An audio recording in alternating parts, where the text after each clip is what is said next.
لا تنسوا الإعجاب بالفيديو والاشتراك في القناة تشجيعا لنا لنستمر بنشر المزيد إن شاء الله. رغم الفترة المحدودة التي جمعت الألماني توماس توخيل مع لاعبي تشيلسي، فإن بصمته بدت واضحة على النادي اللندني من حيث هوية الفريق وحضوره القوي في مختلف المسابقات، لكن البصمة الأبرز ستتمثل في خطف بطاقة العبور من أكثر فرق القارة العجوز تحقيقا للقب الأوروبي ريال مدريد. المزيد في تقرير مراسلنا إبراهيم خضرة.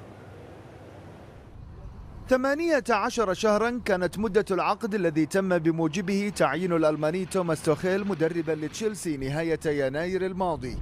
لم تنتظر إدارة البلوز حصاد الموسم لإظهار رغبة التجديد لفترة أطول، فالارتقاء بالأداء إضافة للنتائج التي وصلت بالفريق إلى نهائي كأس إنجلترا ووضعته على بعد 90 دقيقة من نهائي الأبطال تعطي انطباعات إيجابية لمستقبل العلاقة بين الطرفين.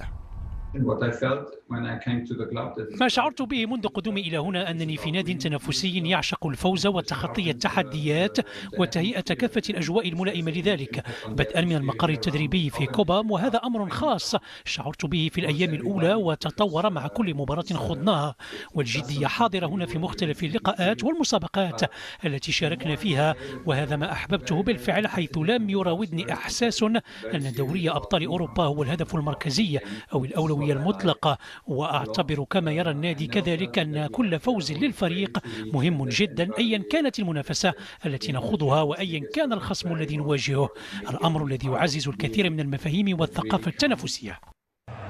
معدلات الثقة بالمدرب الألماني ستبلغ منتهاها إن تمكن من تجاوز عقبة الضيف الملكي. 23 مباراة بشباك نظيفة هذا الموسم، آخرها أمام فولم في الديربي المحلي، تعكس جودة استثمرت في الاتجاه والأسلوب الصحيحين. الأولوية للتنظيم الدفاعي. مباراة أخرى بشباك نظيفة، حتى وإن عجز مهاجمو تشيلسي عن التسجيل، ستعني استثمار حصيلة لقاء الذهاب وحجز المقعد الأخير المؤهل لنهائي اسطنبول. نعي جيدا أننا نملك الآن فريقا يصعب اللعب ضده أو اختراق دفاعاته، وفي الوقت ذاته يوجد لدينا الكثير من الجودة في المقدمة، إضافة لأسلوب اللعب الذي نتبعه الآن تحت قيادة توخيل. لا نشعر بأي ضغط إضافي قبل لقاء ريال مدريد، سنحاول اللعب بالطريقة التي اعتدنا عليها مؤخرا، وسنظهر ما لدينا من جودة تميزنا على مستوى مختلف الخطوط.